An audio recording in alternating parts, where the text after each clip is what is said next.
It's happened again. Another dead fish spill on a local beach. This isn't the first time it's been a health problem for people who want to enjoy their summers on the sand. People tell me they started noticing the dead fish about 7:30 this morning. This time, though, it was not just menhaden. There were larger fish species involved as well. It seems like an unmitigated environmental disaster. Beth Deal and her family are visiting from Roanoke. She was surprised by what she saw this morning on the beach at Kipta State Park. Birds everywhere. And then a few minutes after that, we just saw thousands of menhaden floating towards the beach. We started seeing just thousands of dotted fish in the ocean. We're in the heart of summer, and the one thing on your mind is getting in the water and cooling off. But there's a few things you want to keep in mind before you bring your family to the beach.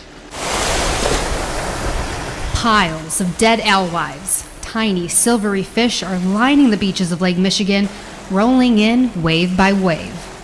The die-off we have this year is probably in the millions. No issues with, pollution or anything in Lake Michigan. It's probably the cleanest it's been. This year, the reports and the piles keep growing, and it's a little bit more than the years past. Hitting historical highs upon invasion. Well, Europe is battling extremes of fire, flood and drought all at the same time.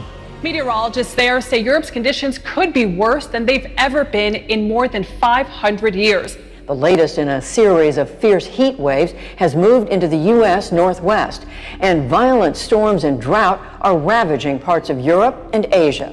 A sea of flames washes across a national park in central Portugal. 140-mile-an-hour winds hit the island of Corsica, just off the coast. It's the same in Italy. Firefighters in temperatures of 40 degrees battling to contain blazes in Sicily, while on the island of Pantelleria, tourists in Venice had to run for cover as wild winds and rain swept in. Elsewhere, dead fish bake in the hot summer sun as Europe endures its fourth heat wave.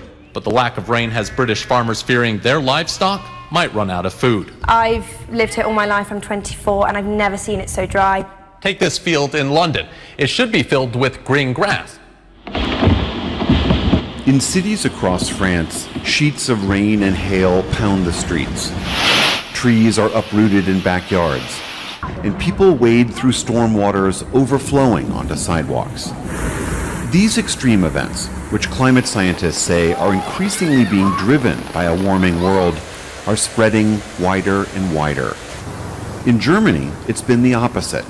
An extreme drought has shrunk some of the nation's major rivers. Such is summer in Europe that's been marked by record-breaking extreme temperatures. And the continent's worst drought in years, perhaps centuries, has pushed water levels so low on the Danube River in eastern Serbia that more than 20 warships from World War II have been uncovered.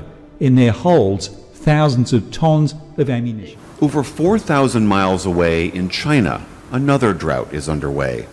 Facing months of heat waves, residents of Chongqing in the Sichuan province say the wind now just blows heat. I feel like I'm standing on a gas stove. The Yangtze River has shrunk to half its normal width. We could hardly imagine at the moment that we're speaking apocalyptic scenes which took place this morning, the only witnesses to the violence of the elements. It has seen it all. What's left? On the 17th of August, even hailstorm fell on parts of France.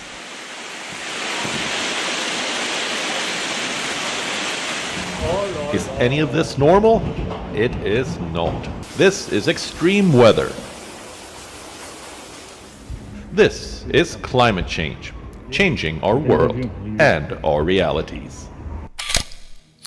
Now, an ecological disaster that has puzzled scientists from Poland and Germany for weeks now. An environmental catastrophe.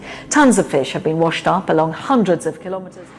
It's been called an environmental catastrophe of unprecedented scale.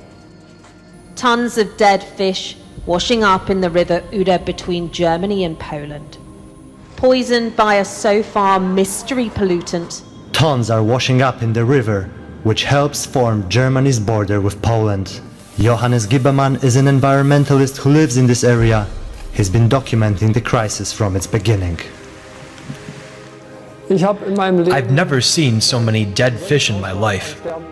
something unheard of for people living here. 40 Jahre fische ich hier schon. I have been fishing here for 40 years and have never experienced anything like this on this scale. It gives me goosebumps when I see how many dead fish there are here in the Oder. Official advice is for people to stay away from the river while the authorities establish what is killing the fish. Na dzisiaj żadne z tych badań. As of today, no water tests have confirmed the presence of toxic substances. There has never in my life been such an occurrence that so many fish died over such a short time. Unusual oxygen levels of very low water levels. Now, we're learning about a strange situation at an Illinois creek. Residents near Clear Creek have reported a large amount of dead fish. The creek flows through Clark and Edgar County. All right, turning now to what's being called a heat apocalypse in Europe. We're trying to tell you that the entire planet is about to be destroyed.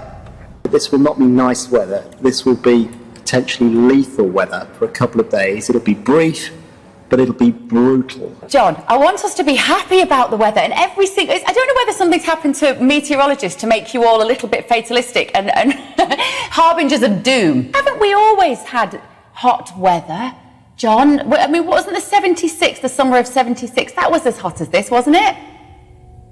No. In France, officials say the country is experiencing an apocalypse of heat. A fire in France destroying nearly 80 square miles of forest, and temperatures are expected to rise in the coming days.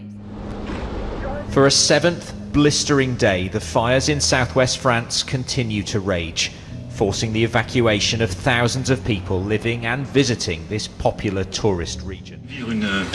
We're living through an exceptional season of harshness, said President Emmanuel Macron, over wildfires that have burned an area bigger than 20,000 football fields.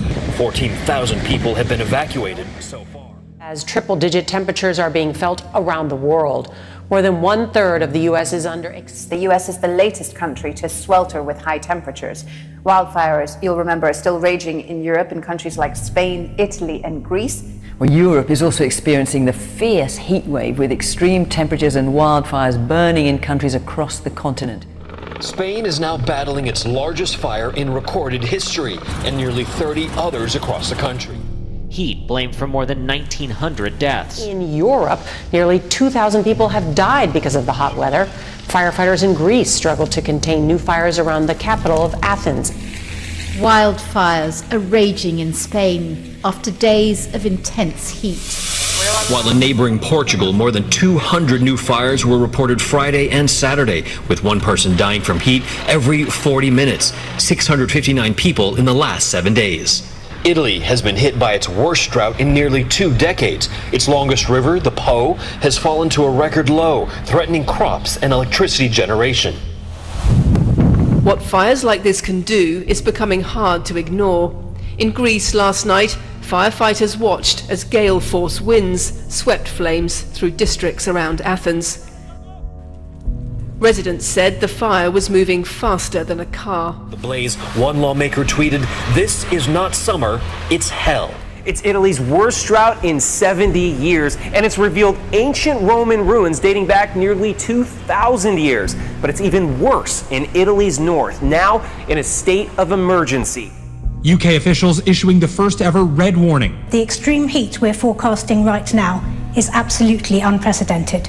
But the UK isn't used to these sorts of scenes, nor this kind of heat. Residents are bracing for what could be Britain's hottest day ever recorded. With people flocking to the ocean after the government declared a national emergency and first ever extreme red heat warning. This is the scene in Wennington, as I said, London Fire Brigade declaring a major incident in response to what is happening across London. We told you how the London Fire Brigade had its busiest day since World War II as it tackled fire caused by record-breaking temperatures. Today we learned that at one point London Fire Brigade only had 3 fire engines left to deploy for the whole of the capital.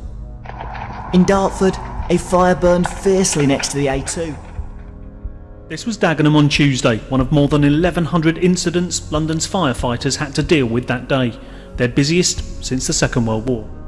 It was like a scene from the Blitz, like, or War of the Worlds. There was just windows popping out everywhere, explosions. It was, it was pretty frightening, really, all round. Really. Well, we're being warned that climate change means these sorts of extreme temperatures will happen more regularly. Periods of intense heat do occur within natural weather patterns, but scientists say they're becoming more frequent, more intense, and are lasting longer. I don't know whether something's happened to meteorologists to make you all a little bit fatalistic and harbingers of doom. Haven't we always had hot weather, John? I mean, wasn't the 76, the summer of 76, that was as hot as this, wasn't it? No.